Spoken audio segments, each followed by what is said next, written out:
Bismillahirrahmanirrahim. Assalamualaikum warahmatullahi wabarakatuh. And a very good evening. So today kita akan masuk ke chapter number 5, which is this chapter is focusing on protection system lah.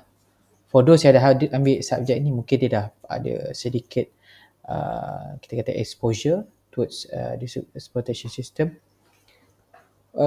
As an introduction, protection system ni adalah yang menjaga equipment lah. Okay. Biarpun nampak macam protection system ni kita consider as a secondary equipment.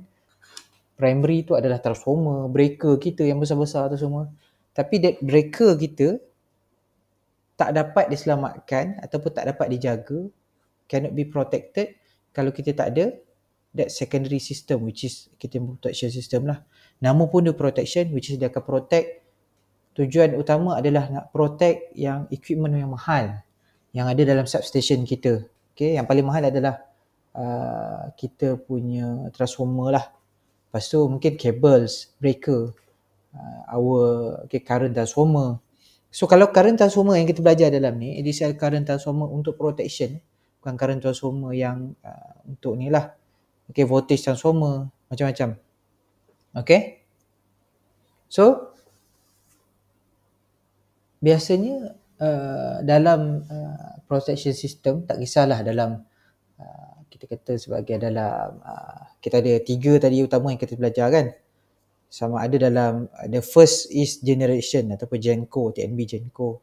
So kat situ pun ada protection because of kita nak protect kita punya prime mover. Okay, yang menghasilkan energi. Menghasilkan energi tu kan daripada apa-apalah.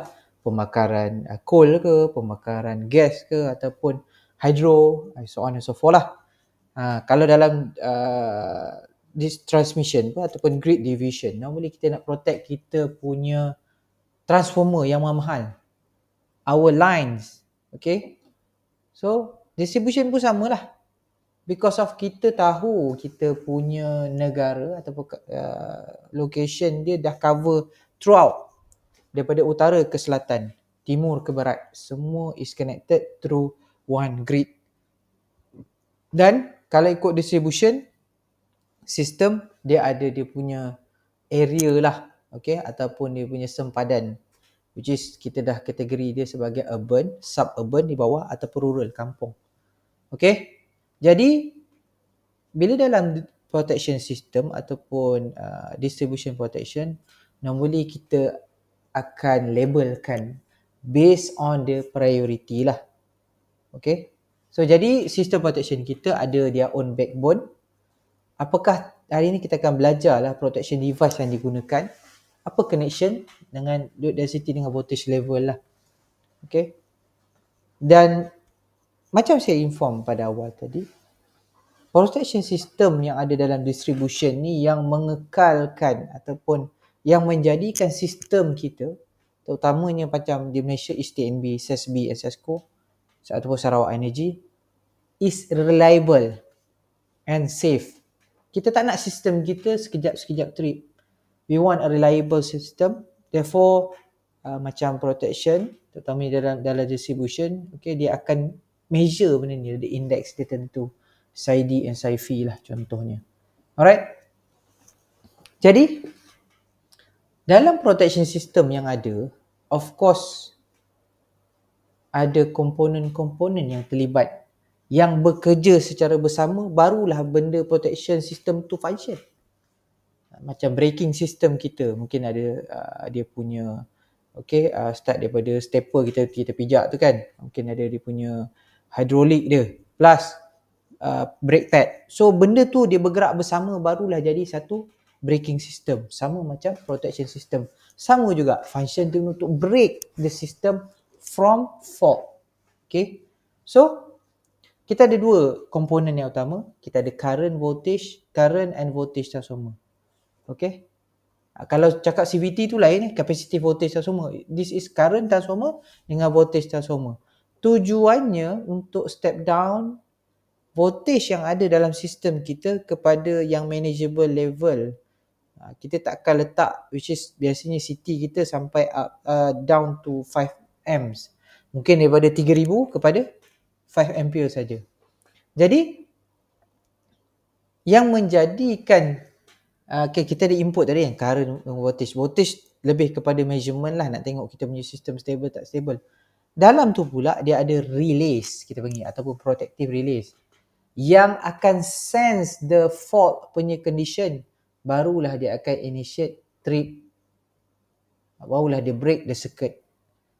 Jadi protective relay ni sangat penting. Nanti kita akan tengok, okay, kenapa pakai protective relay, kenapa tak pakai fuse yang zaman-zaman daripada dulu pakai fuse. Bila terbakar, terputus lah, overcurrent. Fuse sama function dia.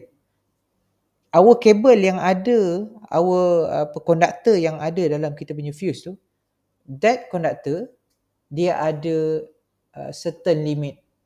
Bila terbakar, bila overcurrent lebih daripada limit dia, kemampuan dia, withstand voltage dia, withstand current dia, dia akan putus. Terus disconnect. Simple. Itu dia punya prinsip. Tapi problem dia adalah fuse ni pakai buang. Bila dah habis, kena ganti. Habis kena ganti. Jadi the inventions of relay ni sangat penting lah, menjadikan kita tak perlu ganti sentiasa. And then relay plus dia connect to breaker lah. Alright. So circuit breaker yang dapat information daripada relay tadi, okay, barulah dia akan disconnect the system. Cepat dia mungkin ada juga yang instant, mungkin instantaneous, mungkin definite time. So bergantung kepada sistem. Jadi semasa breaker kita dalam keadaan open, siapa yang bagi supply dekat kita punya distribution protection system kita? So battery bank. So memang kalau dalam substation kita memang ada battery bank to provide additional punya supply when bila berlaku power outage. Sebab kita masih nak selamatkan kita punya sistem kan, nak jaga. Saya cakap macam saya mention awal tadi, kita nak jaga equipment yang paling mahal dalam substation, transformer, breaker, kabel. So benda tu semua nak jaga. And then bateri tu juga bantu untuk supply to the communication system, which is kita dalam TNB kita pakai fiber. Okay. Dan ada setengah substation dia memang di-install dengan band recorder. Jadi apa-apa event dia akan collect dekat dalam band recorder kita tu, dan kita boleh download that data untuk analisis. Kita nak tahu apakah situation yang berlaku sebenarnya yang menyebabkan tripping tu berlaku. Jadi dia ada setengah researcher dah kaji. Okay, kalau ada certain form ataupun wave merujukkan kepada mungkin dia adalah temporary punya fault, mungkin juga permanent fault, mungkin due to human, boleh jadi. Okay, encroachment, ada crane langgar wire, boleh jadi. So benda-benda tu semua dia dah ada. Alright, so protection kita ada 3 je. Over voltage, over current, leakage. Ketiga-tiganya bila berlaku dan bukan sahaja bahaya kepada human tapi juga bahaya kepada equipment kita. Dan kita nak jaga aset kita, bukan sahaja human, aset kita juga equipment, transformer tu semualah. Dia mahal, nak ganti mahal. Jadi kita nak protect apa? Life, human yang operate, human yang berada di sekeliling sistem electrical. Building, kita tak nak building terbakar due to kebakaran wire kan. Kita nak protect apa? Feeders, transformers, apparatus, consumer equipment. Tak nak tiba-tiba charge kita punya phone meletup. Benda tu tak nak. Okay. So benda-benda ni semua di protect menggunakan 3 elemen tadi. Saya cakap over voltage, over current dengan leakage. Leakage biasanya normally leakage current lah. Alright. So go to the term of current or voltage transformer. Dia adalah sejenis transformer. Tapi transformer dia bukan function sekadar untuk step down. Okay. Biasanya CT atau VT ni dia tujuan untuk supply kepada secondary. Okay, dia akan buat ratio lah. Jadi kalau kita measure dekat secondary voltage, automatic kita kena darab kepada ratio dah. Contohnya 3000/5 ampere. 3000 ampere/5000. Jadi kita kena, kalau nak tahu value yang sebenar, current yang sebenar, kita kena multiply by ratio lah. Barulah kita tahu. Dan CT dengan VT tu sendiri ada primary winding. Macam transformer juga. Ada core, ada secondary winding. Sama. Transformer dia punya function sama. Okay. Dan kita dah design CT dengan VT kita ada accurate ratio antara primary secondary yang kita dah setkan range yang tertentu bergantung kepada design sistem kita. Alright. Kita kena tengok CT dengan VT. Dia ada beza requirement. Okay, kita tengok. Alright. So, ni kita tengok ni. This is kita punya flux, current lalu. So, current yang kita measure 1/n times dengan I. N ni ratio lah, berapa ratio. Sebab dia takkan measure secara direct, dia akan measure secara ratio. Baru kita dapat dia punya current. Okay. Ini pula kita punya voltage transformer. Biasanya voltage transformer dia directly dia clamp dekat bus bar. Ni kita punya bus bar lah. Bus bar ni yang menyambungkan kepada tiga-tiga fasa. Okay, through one point lah. Okay, beza Kalau CT dia tak bersambung. Dia pakai flux yang dipotong. Kalau VT dia memang directly connected. Ni sambung. Alright. Kita go kepada detail sikit kepada current transformer. Okay. Kita panggil ZCT. Zero phase current transformer. Zero phase current transformer. Kita lepas current Okay. Bila ZCT ni, dia ada ability to detect perbezaan antara input dengan output. Ataupun zero sequence. Nanti kita cerita pasal zero sequence kemudian lah. Tapi input dengan output dia memang akan measure. Tujuannya kita nak elakkan, okay, kalau ZCT tu kita nak elakkan, again, nak protect human daripada kena electrical shock. Electrocuted kita nak elak. Dan juga ZCT ni juga menjadi supply kepada earth leakage breaker. Biasanya earth leakage breaker ni berkaitlah dengan electrical shock. Short circuit relays, maknanya mungkin ada barang ke yang short circuit ataupun human ke ataupun apa-apalah. Kayu ke, pokok ke. Dan satu lagi ground fault circuit interrupter. So ZCT ni ada application dia banyak. Zero phase current transformer. Okay, ni kita tengok. Simple dia kan. Ni brand micro lah. Kita taruh dekat kabel. Ni dalam ni kabel. Biasanya kita letak ni kabel. This is kita our zero phase current transformer. Okay. So, kalau kita tengok connection dia yang berbeza. Untuk single phase, earth dia single phase, three phase, without neutral and with neutral, memang earth kita tak masukkan sekali. Kita hanya masukkan satu live, satu neutral untuk single phase lah. Kalau three phase, 3 live, red, yellow, blue earth keluarkan. Ataupun dengan neutral kita bagi 4 neutral pun kita masukkan sekali. Red, yellow, blue dengan neutral. Okay, earth memang kita separatekan untuk kita masukkan dalam kita punya ZCT kita lah. Alright.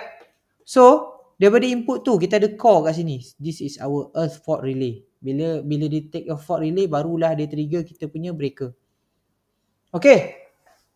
So, bila kita kata proactive relay, tadi kita tahu pasal ZCT, which is zero phase current transformer. So, zero phase current transformer tu, dia part of lah kepada protective relay kita. Dia adalah input. Okay. So, protective relay adalah macam switches sebenarnya. switches yang nak beritahu kepada breaker. Breaker tak tahu breaker ni tak sama macam MCB ataupun MCCB. Dia dah ada dalam tu. Tapi dia sebenarnya circuit tu ada dalam tu. Dia ada certain voltage yang level tu dia akan break the circuit. Tapi kalau dalam keadaan sistem distribution yang sebenar, yang besar, yang mungkin 11 kV, 33 kV, normally kita punya breaker ni dia tak bijak lah. Okay, dia hanya operate bila protective relay bagi tahu tolong open, baru dia open. Okay, selagi protective relay tak boleh reset, masih lagi kekal, dia detect lagi overcurrent tu, dia akan tak boleh tutup. Dia akan always operate. So jadi breaker kita ni pada keadaan biasa, masa dia nak buka tu dia pun circuit breaker kita kena paksa juga, dia akan menghasilkan arc semua. Jadi bila dalam keadaan abnormal condition, semasa overcurrent, overvoltage, leakage, reverse power flow, tak kisahlah, over frequency, dia kena bagi signal kepada breaker, which is protector relay kita kena bagi signal untuk open the circuit. Tolong open. I'm detecting some abnormality. I'm detecting fault. Please open. Overvoltage, leakage, so on and so forth. Jadi dalam relay kita, kalau dulu dia pakai mechanical relay, now is all dah programmer. Jadi programmable. Jadi microprocessor based digital protection relays. Sama macam yang dulu punya. Tapi bila dulu punya yang pakai electromechanical, dia banyak failure lah. Over time macam kita punya meter elektrik kita lah.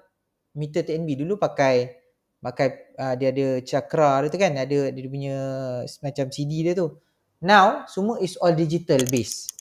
Yang mana dah sampai tahap kita boleh remote metering semualah. So that relays dia akan detect abnormality, tujuannya untuk protect. Okay, dia punya function sama macam electromechanical relay yang ada pada zaman dulu. Kamu boleh search lah beza electromechanical relays versus microprocessor based digital relays. Tengok beza dia, apa yang beza dia. Okay, so dia banyak program sikit lah. Tapi that program yang menjadikan engineer sangat-sangat relevan untuk menjagakan equipment ni. Kalau dulu electromechanical kita letak technician pun dah cukup. Now program ada engineer ni. Ni salah satu contoh brand ABB SPAJ131C. This is overcurrent relay. Kita dah set dia punya ni lah, berapa dia punya voltage. Okay, alright. Tadi protective relay, pergi ke dalam lagi. Salah satu daripada protective relay yang ada adalah overcurrent relay. Nama dia sendiri adalah overcurrent. Maknanya bila over, dia akan bagi signal. Okay, tolong trip breaker. Nama pun overcurrent. Bukan undercurrent, overcurrent. Jadi kita dah ada set limit dia. Okay, preset value tu berapa, kita dah set kan, bergantung kepada sistem kita. Jangan kita set sampai tahap normal punya loading pun dia trip. No lah. Dia ada lah yang kita tahu. Okay, kalau this certain level, contohnya 20,000 ampere. Kan.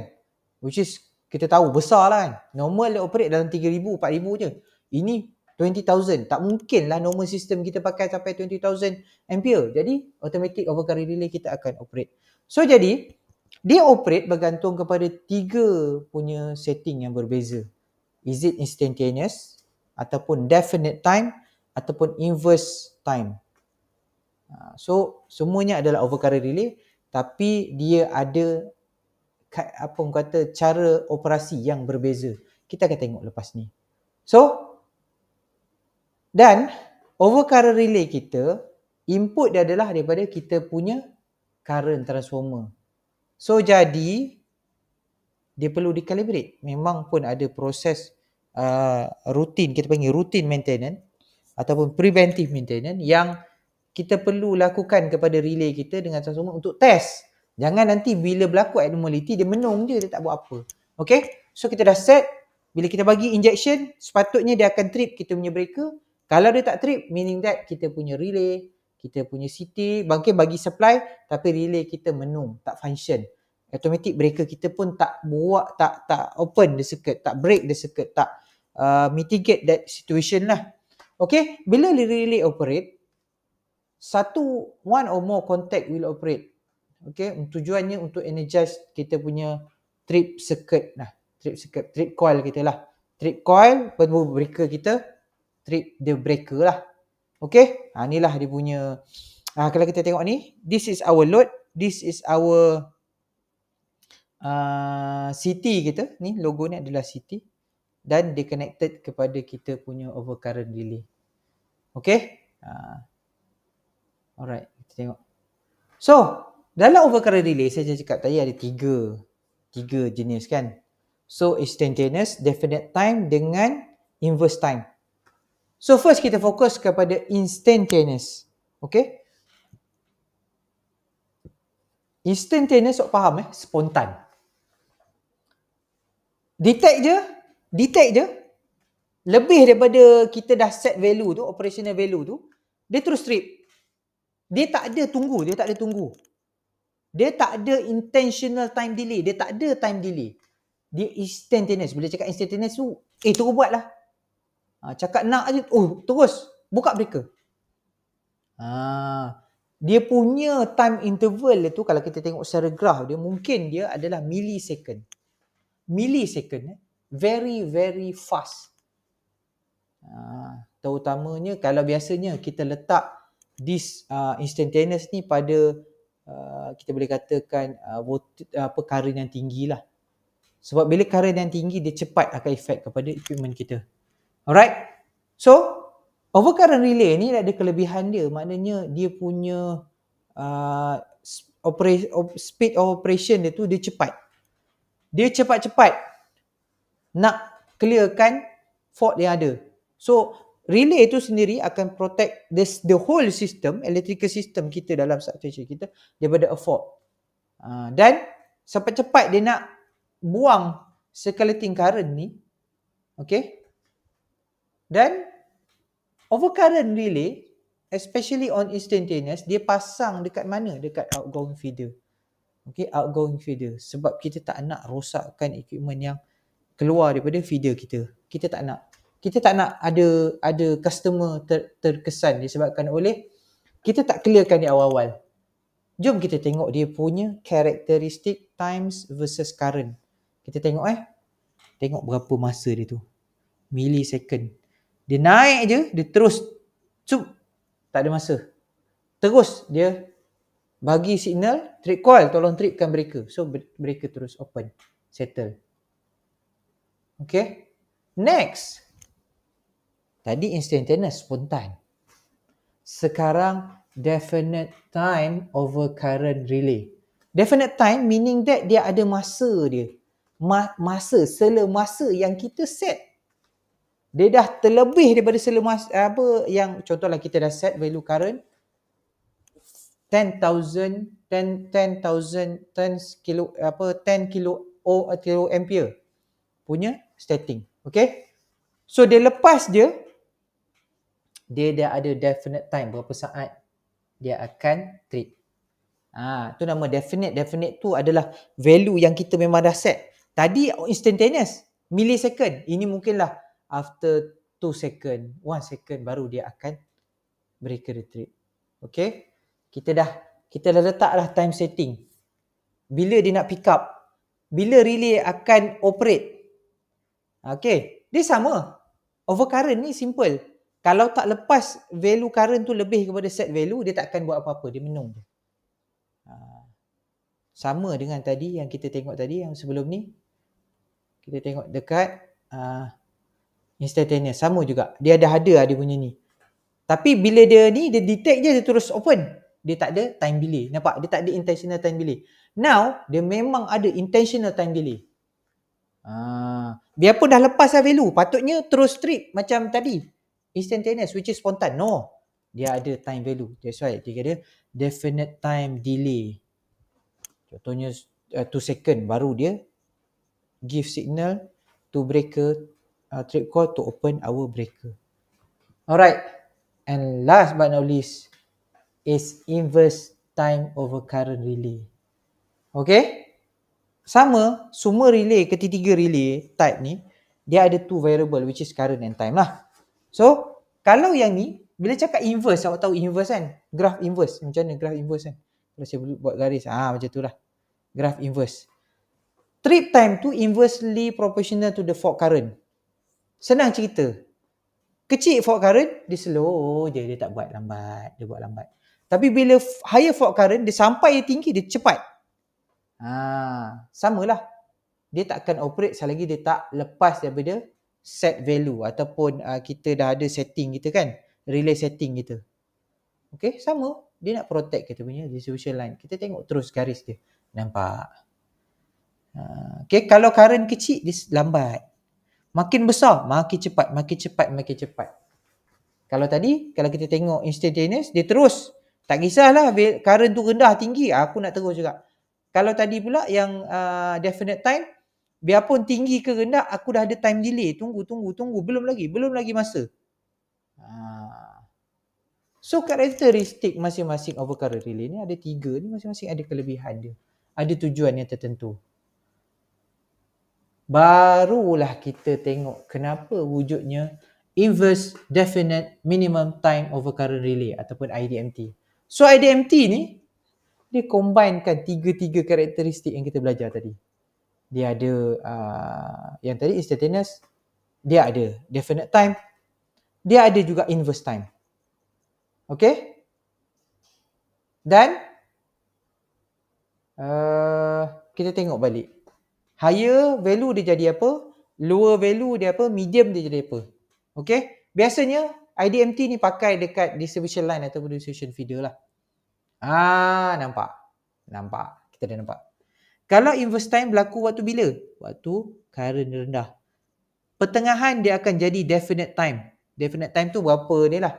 Kalau besar daripada situ, N times IN, dia terus instantaneous. Jadi dia combine. Kalau tadi kita nampak ni ada kelebihan, ni ada kekurangan, ni apa semua. Sekarang dia combine 3. Dia jadi inverse definite minimum time overcurrent. Bentuk dia pun comel. Dia macam tangga dia. Alright? Okay. Seterusnya, kita dah habis pasal overcurrent relay.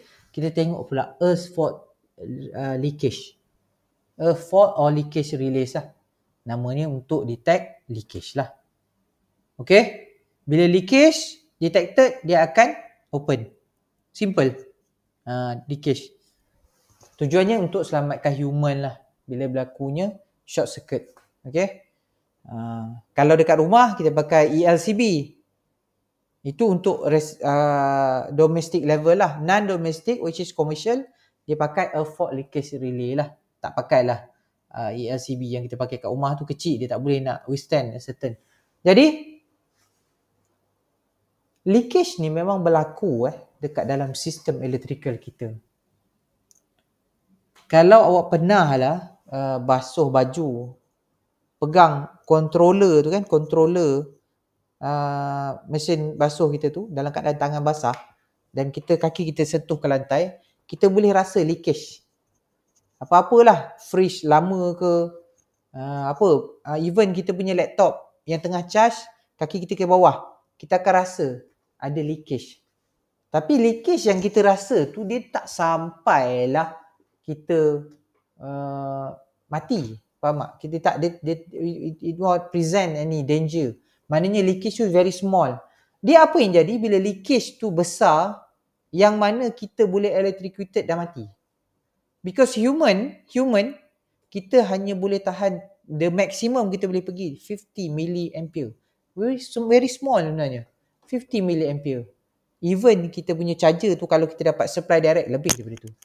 Alright? So jadi, dalam earth leakage ni, the first thing kita nak protect adalah manusia, which is life. Tak kisahlah manusia ke haiwan ke apa, kita nak protect. Seterusnya property, equipment, barang-barang. Tak nak benda terbakar je, habis rumah terbakar. So dah ni, kita nak ada satu relay yang cater benda ni. Okay? Memang berlaku electrocution ataupun orang kata kena elektrik kan, kena disebabkan oleh, boleh jadi equipment punya error, boleh jadi intentional. Dia nak ambil bola ke, dia masuk dekat area yang salah. Okay, jadi that ni is earth leakage relay ni kita kategorikan dia sebagai residual current device yang dia nak protect untuk elak insiden ataupun keadaan tadi yang bahaya tadi berlaku daripada pengguna. Jadi dia ada sistem tu, residual current device ataupun earth leakage relays lah. Cuba kita tengok situation yang ada pada gambar ni.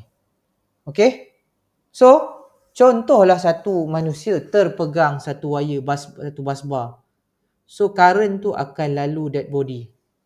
Okay, dia pegang konduktor ke, kalau dulu pegang busbar tu memang intentional lah saja kan. So bila dia pegang, automatik ada flow badan kita ni jadi konduktor lah masa tu. Dia nak lalu. Dia prinsip current ni dia nak lalu shortest distance. Jadi bila dia detect tu shortest distance manusia ni lah. So dia akan flow through badan kita ke bumi. Kalau kita perasan ni, kalau orang kena electrocuted, bumi tu kaki dia tu macam hitam. Tempat masuk, tempat keluar tu hitam. Sebab current dah lalu. Okay, so earth leakage ni biasanya disebabkan oleh boleh jadi encroachment, orang masuk area yang salah, pegang benda yang salah. Okay, boleh jadi juga insulation yang sepatutnya protect kita bila kita pegang kabel tu dah failure, tak tahu. Okay, so dia menjadi current flow kepada human body ke ground. Sebab dia nak cari laluan sana tu dia punya resistance tinggi, ni resistance rendah, of course dia akan lalu kita. Alright, so apa yang earth leakage relay ni function, dia akan sense earth leakage dan bagi supply breaker tolong open. Macam mana dia buat tu? Earth leakage relay ni ataupun ELR ni dia combine sebenarnya dia core balance current transformer CBCT ataupun zero phase current transformer, kita belajar pada awal tadi ZCT kan, untuk measure earth leakage current. Okay, so masa keadaan yang berlaku tadi bila seorang pegang, current akan flow bypass dengan load tadi, dia tak lalu load dah, dia pergi ke through human ke bawah. Sepatutnya pada keadaan normal, vektor sum tu phase dengan neutral tu sepatutnya kita positif negatif dia tambah jadi kosong. Vektor sum dia. Tapi bila berlaku a fault, okay, maknanya ada orang yang lalu, dia menjadikan current flow tu imbalance antara phase dengan neutral. So jadi bila vektor sum tu ada value, automatic dia akan bagi trigger leakage relay untuk open kita punya breaker. Simple as that. Alright, kita tengok sini. Dia pada keadaan biasa, barulah bila dia detect antara phase ada satu ni kan dengan yang dua ni. Bila detect dia punya input daripada CBCT ataupun zero case relay lah, barulah dia akan on kita punya earth leakage relay yang akan trigger kita punya breaker untuk open. Bukan untuk close tau, untuk open. Nak selamatkan manusia ataupun haiwan ataupun equipment apa yang berlaku abnormality lah. Okay, so fault current tu akan detect by CBCT ataupun ZCT lah. Kita cakap tadi, dia bila detect leakage ni bila ada, bila wujud leakage, biasanya unbalance antara phase, sum of phase dengan neutral. Jadi bila RCD kita, ZCT kita detect, automatic dia akan switch open, dia output contact, yang shunt trip dia open the circuit breaker. Okay, dan earth leakage relay ni kita pakai dekat busbar circuit yang bawa sampai 6300 ampere, which is very high. Okay, dan kita tengok dia punya karakteristik tu, leakage current limit. Kita tengok di karakteristik current versus time kan. Kita boleh adjust the I delta N tu antara 10 mA sampai 10 ampere. Ni kalau ikut 10 mA mungkin masih lagi harmless, tapi bila 10 ampere memang matilah. Okay, dan time delay pun kita boleh set, nampak? Kita set pun sikit je, 0 to 5 second, nak cepat juga. Kita tengok ni, I delta N ataupun delta T, kita boleh set earth leakage relay kita. Alright, I think that's all for today. So thank you very much. Kalau awak tak faham, you can ask anything. Boleh PM saya. Untuk attendant malam ni, please komen dekat video yang saya share ni lah. Alright, thank you very much. Assalamualaikum warahmatullahi and have a good rest, good night. Bye.